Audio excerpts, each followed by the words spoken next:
3 जादुई oxygen cylinder. Karipur नाम का एक गांव था।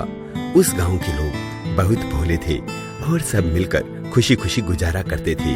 एक बार शहर से सरकार ने एक डॉक्टर उस गांव में भेज दिया। वह डॉक्टर एक बड़े हॉस्पिटल से आया था और उस हॉस्पिटल में कोरोना वार्ड भी था। इससे उस डॉक्टर को कोरोना हो चुका था, लेकिन इस बात का डॉक्टर को पता नहीं था। जब तक उसे पता लगा तो गांव के बहुत से लोगों को कोरोना हो गया और गांव में बीमारी फैल गई। हर घर में एक मरीज था।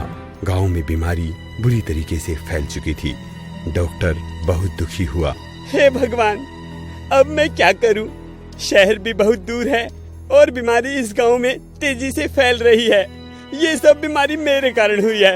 हे भगवान, मुझे माफ कर दे। उसने शहर में फोन लगाया। हेलो सर, मैं गांव से बात कर रहा हूँ। मेरी वजह से इस गांव में कोरोना फैल गया है और मुझे ऑक्सीजन सिलेंडर की भी जरूरत है। कैसे भी करके इस गांव में ऑक्सीजन सिलेंडर पहुंचाए जाएं, नहीं तो यहाँ के काफी गरीब लोग मारे जाएंगे। अरे तुम तो जानते ही हो आजकल क्या समस्या हो गई है। हम कहां से पहुंचाएं सिलेंडर? शहर में भी बुरी हालत हो रखी है। चारों तरफ कोरोना फैला हुआ है। यहाँ पर खुद ही सिलेंडर की किल्लत है। तुम अपने सिलेंडरों का खुद इंतजाम करो। हे भगवान, अब तो बड़े डॉक्टरों ने शहर से भी हाथ उठा दिए। अब मैं क्या करूँगा? डॉक्टर अशोक ने अपने कंपाउंडर को बुलाया। वह उसी गांव का था। अरे सुनील, गांव में ये बीमारी बहुत तेजी से फैल चुकी है। सिलेंडर का शहर से भी कोई इंतजाम नहीं हो रहा है। अब तुम ही बताओ, हम क्या करें? अरे सर जी, यहाँ एक पुरानी फैक्ट्री है जो काफी दिनों से बंद पड़ी है। यदि उससे हम सिलेंडर ले आए तो? हाँ, मुझे दिखाओ जल्दी, कहाँ है वो फैक्ट्री? डॉक्टर अशोक और उसका कंपाउंडर उस फैक्ट्री में जाते हैं और वहाँ से 3 सिलेंडर उठाकर ले आते हैं। वो तीनों सिलेंडर उन्हें खाली मिलते हैं। अरे सुनील, ये तो खाली हैं।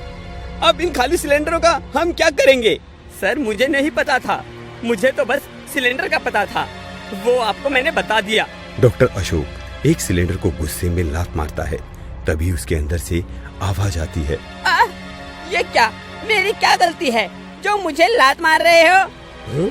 आवाज? सिलेंडर बात कर रहा है।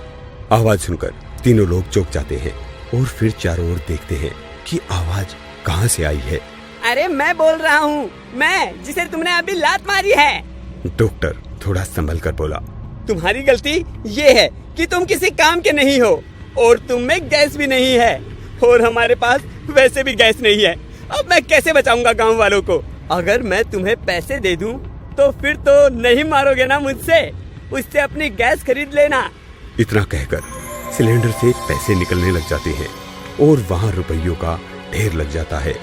ये देखकर तीनों खुशी से उछल पड़ते हैं और फिर सुनील और अनिल भी अपने अपने सिलेंडरों को लात मारते हैं। उनके लात मारते ही फिर वही हुआ जो डॉक्टर के साथ हुआ था।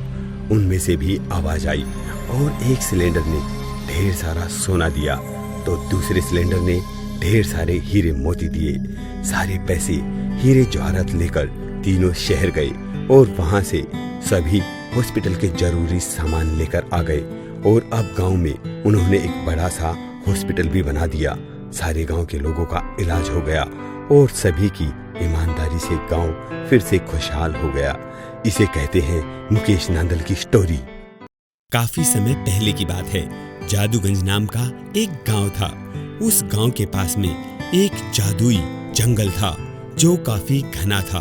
गांव से जो भी उस जंगल में जाता था वो कभी वापस नहीं आता था और इसीलिए सब गांव वाले उस जंगल में जाने से डरते थे। इसी गांव में 2 बहुत ही अच्छी दोस्त रहती थी, सीता और गीता। सीता गीता काफी अच्छी दोस्त थी।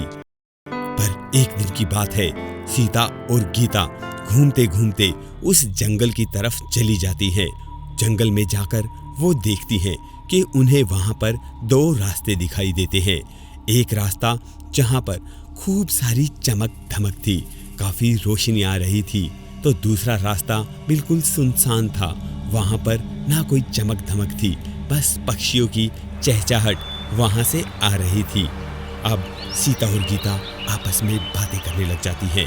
तो गीता कहती है, अरे सीता सुन ना, देखना इस रास्ते पर कितनी चमक है। देख ये रास्ता कितना अच्छा होगा, यहाँ से जाने में बहुत मजा आएगा। चल ना हम इस रास्ते से चलते हैं। नहीं बहन, हमें ऐसे रास्तों से कभी नहीं जाना चाहिए जहाँ पर ज्यादा चमक धमक हो। हमें एक बार सोच लेना चाहिए। सीता और गीता इस बारे में बातें कर ही रही थी, तभी वहाँ पर एक परी आ जाती है। तो तुम दोनों ये सोच रही हो कि आखिर तुम्हें किस रास्ते पर जाना चाहिए। तो मैं तुम्हें बता देती हूँ, जहाँ से ये चमक आ रही है ये रास्ता बुराई का रास्ता है। इस रास्ते पर तुम्हें एक चुड़ैल मिलेगी। उस चुड़ैल के पास खूब सारी धन दौलत है। अगर तुम्हें धन दौलत चाहिए तो तुम्हें इस बुराई के रास्ते पर जाना चाहिए। और दूसरी तरफ तुम जो ये देख रहे हो, जहाँ से पक्षियों की चहचहाट आ रही है, ये रास्ता अच्छाई का रास्ता है। इस रास्ते पर तुम्हें सुकून मिलेगा और आगे जाकर तुम्हें एक बुढ़िया मिलेगी जो तुम्हें खूब सारा ज्ञान देगी। अब इस बारे में तुम्हें सोचना है कि तुम्हें किस रास्ते पर जाना चाहिए। ऐसा कहकर परी वहाँ से गायब हो जाती है। तभी गीता कहती है, बहन, इस पैसे से बढ़कर इस दुनिया में और कुछ भी नहीं है। मैं तो इसी रास्ते से जाऊंगी। वैसे भी चुड़ैल हुई तो क्या फर्क पड़ता है, पैसे तो मुझे मिल ही जाएंगे। वैसे भी मैं अच्छे और बुरे पैसे में कोई फर्क नहीं समझती। मुझे तो बस पैसा चाहिए, पैसा। मैं तो इस बुरे वाले रास्ते पर ही जाऊंगी। वहीं दूसरी तरफ सीता ने कहा, नहीं बहन, मुझे तो ज्ञान चाहिए, मुझे तो सुकून चाहिए। मैं तो इस अच्छाई के रास्ते पे ही जाऊंगी। ऐसा कहते हुए दोनों सहेलियां अपने अपने रास्ते पर निकल लेती हैं। सीता जैसे ही अच्छाई के रास्ते पर जाती है, उसे आगे जाकर एक बीमार सी बुढ़िया मिलती है। अम्मा, आप बीमार हो? हाँ बेटा, मुझे पानी की जरूरत है। क्या तुम मुझे एक गिलास पानी पिला दोगी? हाँ अम्मा, क्यों नहीं, जरूर, मैं तुम्हें पानी पिला देती हूँ। ऐसा कहते हुए सीता ने उस अम्मा को पानी पिलाया और उसके घर का सारा काम किया। तो दूसरी तरफ गीता बुराई के रास्ते पर निकल ली। बुराई के रास्ते पर जाकर गीता ने देखा कि सामने एक चुड़ैल खड़ी है। उस चुड़ैल के पास दोनों हाथ नहीं थे। वो दिखने में काफी डरावनी दिखती थी। उसकी आंखें भी बिल्कुल पत्थर जैसी थी। पर गीता ने देखा कि चुड़ैल के पास खूब सारा धन दौलत है। चारों तरफ सोने की चीजें पड़ी हुई हैं। गीता उन्हें देखकर हैरान रह गई। तुम इस बुराई के रास्ते पर आई हो। ये सारी चीजें तुम्हारी हैं। तुम इन्हें ले सकती हो। पर इन्हें लेने से पहले तुम्हें इस एग्रीमेंट पर साइन करने होंगे। एग्रीमेंट? एग्रीमेंट कैसा? अच्छा ठीक है, ऐसा करो, आप मुझसे किसी भी एग्रीमेंट पे साइन करा लो। बस आप मुझे पैसा तो दोगे ना? मुझे तो बस पैसा चाहिए, पैसा। हाँ, तुम जितना भी उठाकर ले जा सकती हो उतना ले जाओ, मुझे कोई दिक्कत नहीं है। बस लो, इस एग्रीमेंट पर साइन कर दो। ऐसे कहते हुए चुड़ैल ने गीता को अपने जाल में फंसा लिया। गीता ने कुछ नहीं देखा, बस उस एग्रीमेंट को लिया और वहां पर साइन कर दिए। और उसके बाद में उन पैसों को और हीरे जवाहरात को उठाने लगी। तभी चुड़ैल ने कहा, अब तुमने इतना पैसा और धन दौलत ले ली है तो एग्रीमेंट के अनुसार तुम्हें अपनी शर्त भी पूरी करनी होगी। हाँ, शर्त? पर मैंने तो कोई भी शर्त नहीं रखी है। एग्रीमेंट के अनुसार तुम्हें अपने दोनों हाथ मुझे देने होंगे। जो भी इस धन को हाथ लगाएगा उसे अपने दोनों हाथ और आंखें मुझे देनी होगी। अब तुम्हारे ये दोनों हाथ और आंखें मेरी हुई। ऐसे कहते हुए चुड़ैल ने गीता के दोनों हाथ और दोनों आंखें ले ली। अब गीता के पास ना तो हाथ थे और ना आंखें, और चुड़ैल उसके हाथों को अपने लगा चुकी थी, साथ में उसकी आंखों को भी अपने लगा चुकी थी।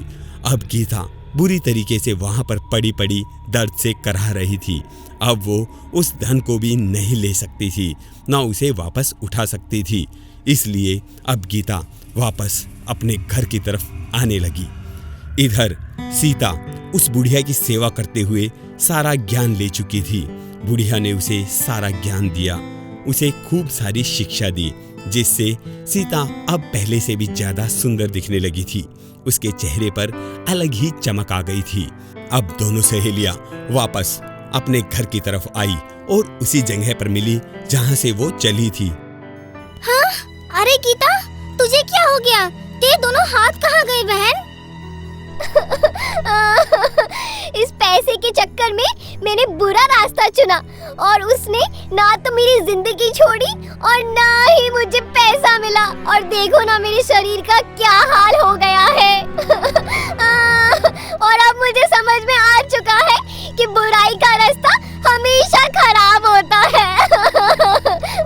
इस बात से हमें सबक मिलता है कि हमें कभी भी पैसों के चक्कर में आके बुराई के रास्ते पर नहीं जाना चाहिए, क्योंकि एक दिन आगे चलकर ना तो आपके पास पैसा होगा ना आपका शरीर, और आपको पैसों का लालच काफी नुकसान दे जाएगा। तो कैसी लगी आपको हमारी कहानी? अगर आपको हमारी कहानी थोड़ी सी भी अच्छी लगी हो तो इसे अभी लाइक कीजिए, अपने सभी संबंधियों के साथ शेयर कीजिए, और हाँ, हमारे इस चैनल को सब्सक्राइब करना ना भूलें।